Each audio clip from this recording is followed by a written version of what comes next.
Bienvenue sur votre podcast, la chaîne podcast du premier magazine qui influence positivement ta vie, Postemag. Actu, débat, témoignages, psycho, lifestyle, voyage, santé. Installe-toi confortablement, prends un thé, c'est ton moment. Rejoins cette fabuleuse communauté et abonne-toi pour ne manquer aucun épisode. Hello la populace, j'espère que vous allez bien. Aujourd'hui, on se retrouve pour parler des influenceurs et tout particulièrement des influenceurs. Mais promis, on fera un épisode spécial influenceur, mais plutôt côté positif, parce que là, c'est un épisode un peu sombre. Vous savez, un peu bresson, comme diraient certains. Et du coup, j'avais à cœur de parler de ce sujet, parce que je pense que c'est un sujet d'actualité. Et comme il vaut mieux prévenir que guérir, let's go! Hello la populace, j'espère que vous allez bien. Aujourd'hui, on se retrouve pour parler des influenceurs et tout particulièrement des influenceurs. Mais promis, on fera un épisode spécial influenceur, mais plutôt côté positif, parce que là, c'est un épisode un peu sombre. Vous savez, un peu bresson, comme diraient certains. Et du coup, j'avais à cœur de parler de ce sujet, parce que je pense que c'est un sujet d'actualité. Et comme il vaut mieux prévenir que guérir, let's go! Alors déjà, je pense que, sauf si vous vivez sur une planète un peu parallèle, vous avez dû entendre parler du clash entre Booba, le rappeur, et Magali Berda, qui est la responsable de l'agence Shona Evans. Donc Shona Evans, c'est une agence d'influenceurs. Alors initialement, c'était beaucoup d'influenceurs issus de la télé-réalité.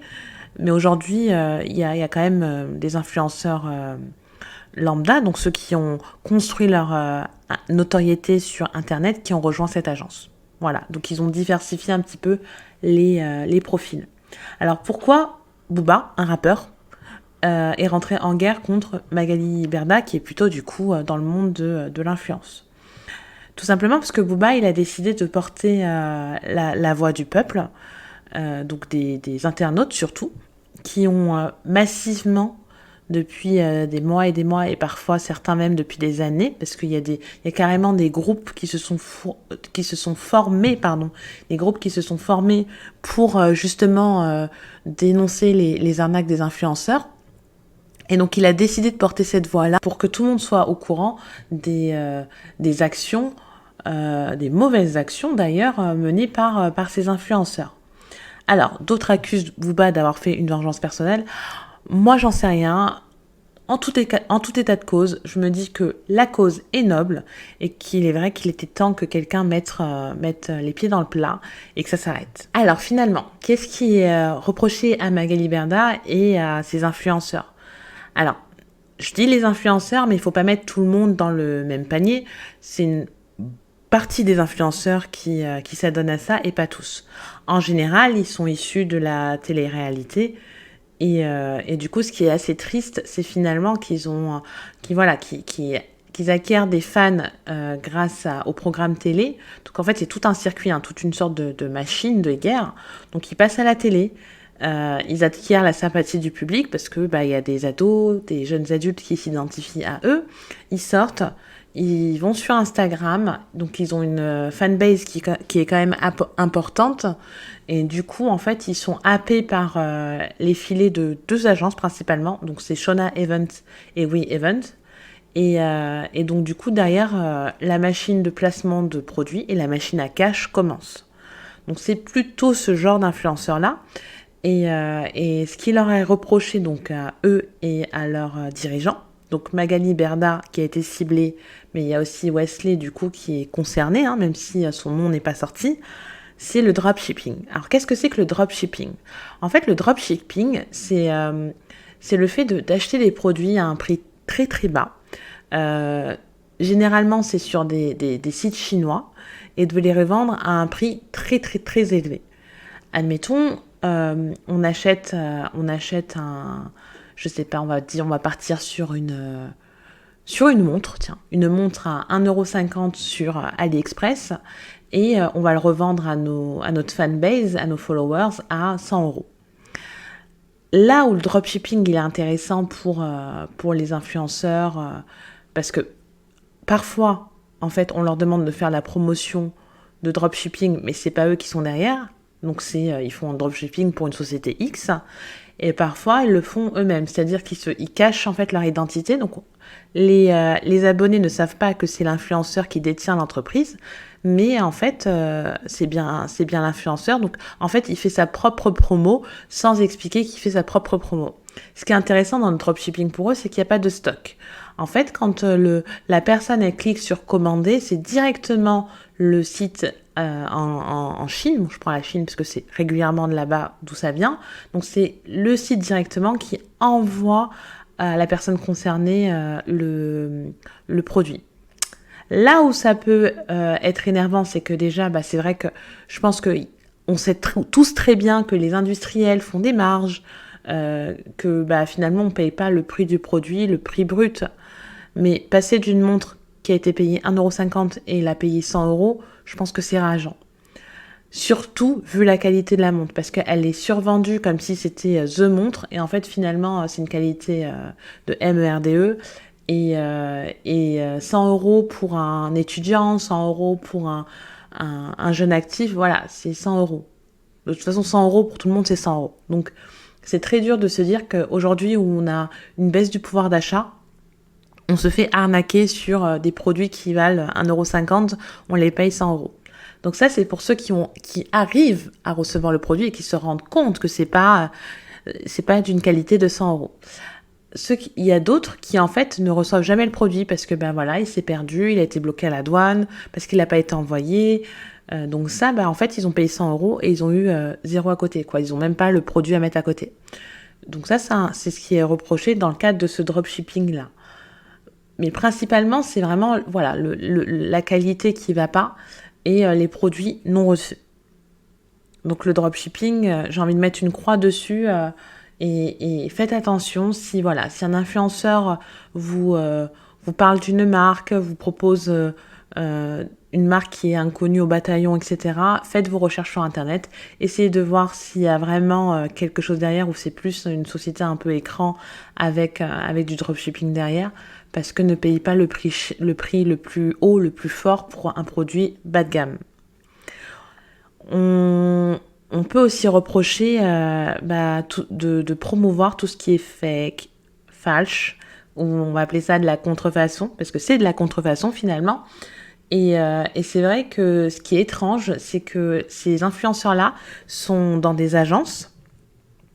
Et donc, ces agences-là sont censées normalement vous protéger en fait les influenceurs, c'est-à-dire leur dire t'y vas, tu promeus un contenu parce que nous on a une équipe juridique derrière, on a une équipe derrière qui en fait va s'occuper de filtrer les sites. Donc ce que toi tu vas promouvoir à ta communauté, ça va être de la bonne qualité, ça va être des sites viables, ça va être, on est sûr qu'ils vont recevoir leurs produits, etc., etc.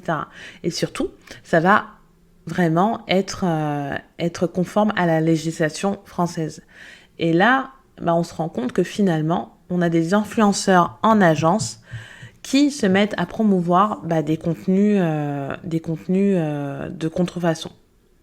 Et là, on se dit, mince en fait, qu'est-ce qui se passe? Donc du coup, finalement, t'as des jeunes qui vont acheter ça sans se demander ou sans se dire, c'est illégal, c'est pas bien ce que je fais. Et parce que, en fait, une de leurs stars de télé-réalité favorites, elle a posté cette pub, finalement, parce que oui, c'est une pub, c'est des panneaux publicitaires vivants. Et là aussi, c'est un peu compliqué parce que tous les parents ne sont pas sur les réseaux sociaux à se dire qu'est-ce que fait mon jeune, et ils sont pas derrière les écrans, et il y en a qui sont dépassés aussi par Snap, par Instagram. Donc, du coup, oui, dans ça, c'est vrai que Magali Berda, Wesley et toutes ces grosses agences qui laissent passer ce genre de choses, ils ont leur part de responsabilité aussi. Il y a un autre point qui a été mis en avant, c'est les arnaques au CPF. Donc en fait, on a tous, en tant que, tous ceux qui travaillent, on a tous un compte personnel de formation. En fait, on cotise tous pour ce compte-là, et ce qui nous permet après de demander à faire des formations qui sont financées par l'État. Et en fait, les grosses agences d'influenceurs se sont mises sur le filon. Et le but, c'est de promouvoir des formations. Mais attention, en fait, c'est des formations où derrière, il n'y a pas de contenu ou peu de contenu où ça ne correspond pas. Donc, ils vont vous dire que c'est gratuit, alors qu'en réalité, c'est pas gratuit puisque c'est pris dans votre compte personnel de formation. Donc, il y a bien quelqu'un qui paye et c'est l'État. Et puis l'État, du coup, c'est vous parce que c'est votre argent à vous finalement. Et donc, du coup, ils vont vous promouvoir des formations dites gratuites, alors qu'ils ne devraient pas dire ça. Et en fait, vous allez vous rendre compte que le contenu derrière, c'est zéro, que ça vous apportera rien, c'est pas certifiant. Bon, il y a des formations qui ne sont pas certifiantes non plus, hein, mais parfois, ils vous annoncent que c'est certifiant alors que ça ne l'est pas. Donc il y a vraiment tromperie sur la marchandise, il faut faire attention parce que du coup, souvent on va même vous promettre des petits cadeaux type une tablette, etc.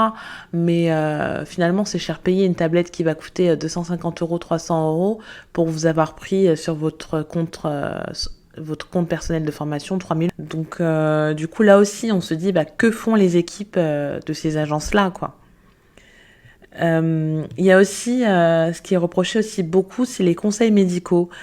Euh, Parce qu'on voit quand même beaucoup d'influenceurs qui vont promouvoir des compléments alimentaires pour prendre des fesses, pour perdre du poids, pour prendre de la poitrine.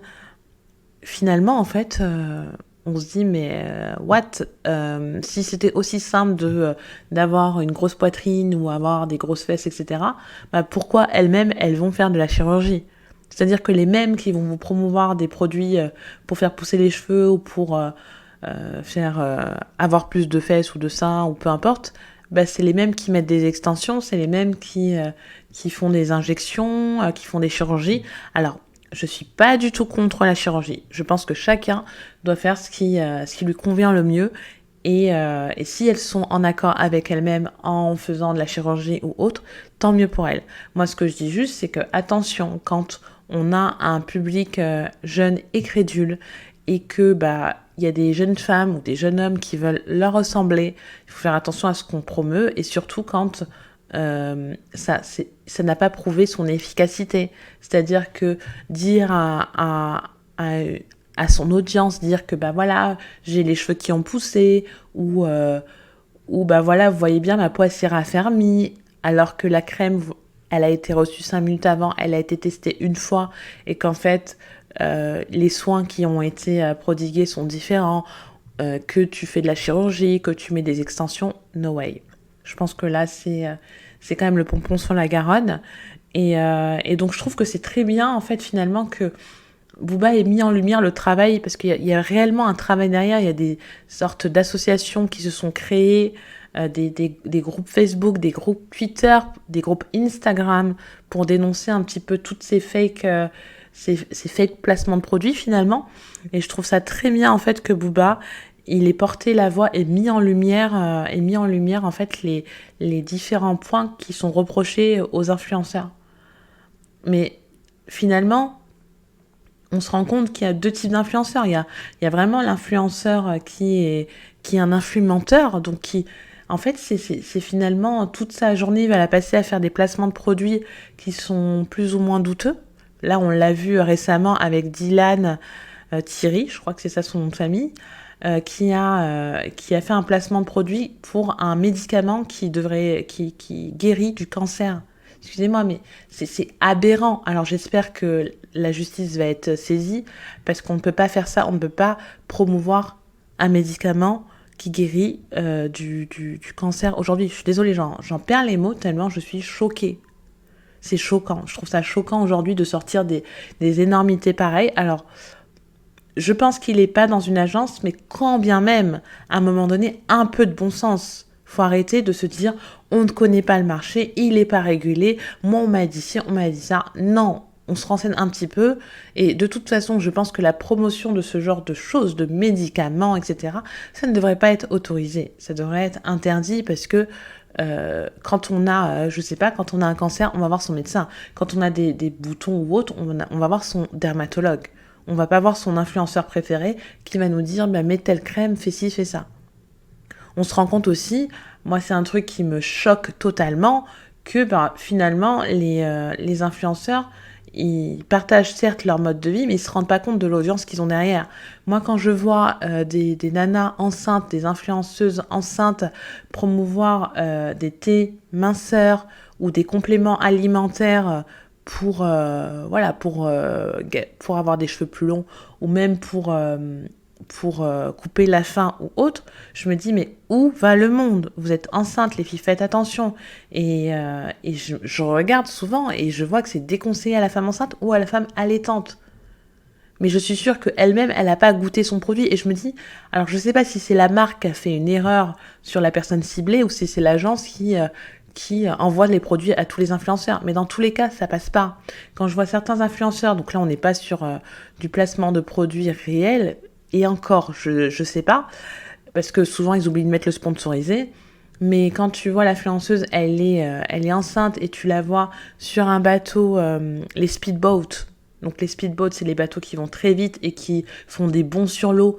Et tu es enceinte et tu fais ça en vacances et tu te dis, mais en fait, tu as des jeunes femmes qui te regardent et qui vont te dire, bah oui, bah, c'est pas grave, moi je vais aussi le faire. Mais non, c'est déconseillé aux femmes enceintes. Donc je pense qu'il faut, voilà, au-delà aussi des placements de produits, il faut essayer de, de faire prendre conscience à ces agences qui encadrent ces influenceurs qu'ils sont suivis, ils ont une influence et que, bah, comme le slogan de notre magazine, finalement, il faut qu'ils influencent positivement la vie des gens. Et là, je trouve qu'en ce moment, on est quand même borderline, voire on est passé de l'autre côté, du côté obscur de la force. Après, je rappelle, tous les influenceurs ne sont pas comme ça. Et malheureusement, aujourd'hui, c'est vrai qu'il y a parfois des amalgames et il y a des influenceurs qui sont tout à fait positifs. Je vais prendre l'exemple de Baby à tout prix, de Lucie. C'est une influenceuse que je suis, moi, personnellement, et on voit son quotidien de maman. Donc, elle a 3 enfants. Elle promeut pas mal de marques françaises. Elle fait aussi des placements de produits pour des grandes marques, hein. C'est vrai que son contenu, il est quand même... il est bien, il est apaisant, les placements de produits correspondent vraiment à sa fanbase, mais aussi à elle, à son quotidien. Donc du coup, on voit que les produits, ils sont vraiment utilisés. On se rend compte que c'est quand même la vie, elle donne son avis de manière éclairée aussi.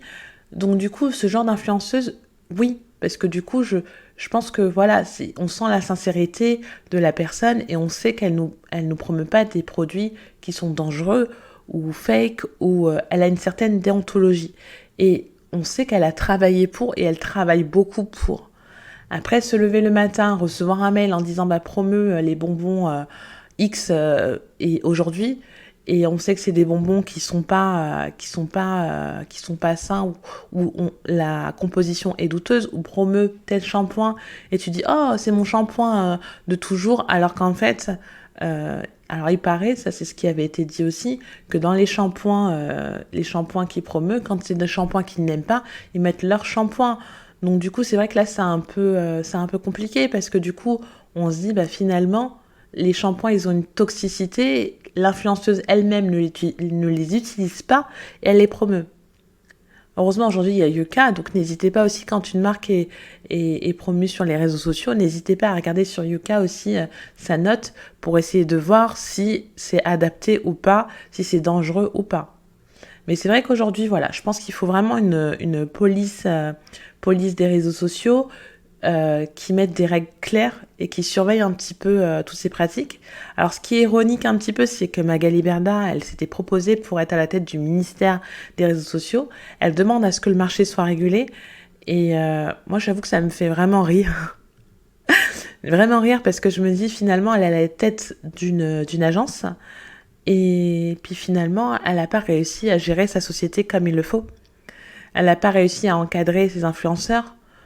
Ni les débordements de ces influenceurs, parce que là on parle des placements de produits, mais quand on voit voilà, des vidéos d'influenceurs bourrés ou des vidéos d'influenceurs prenant de la drogue, où on voit des influenceuses de la même agence qui se chamaillent comme des chiffonnières pour des histoires de sorcellerie ou autres, enfin peu importe.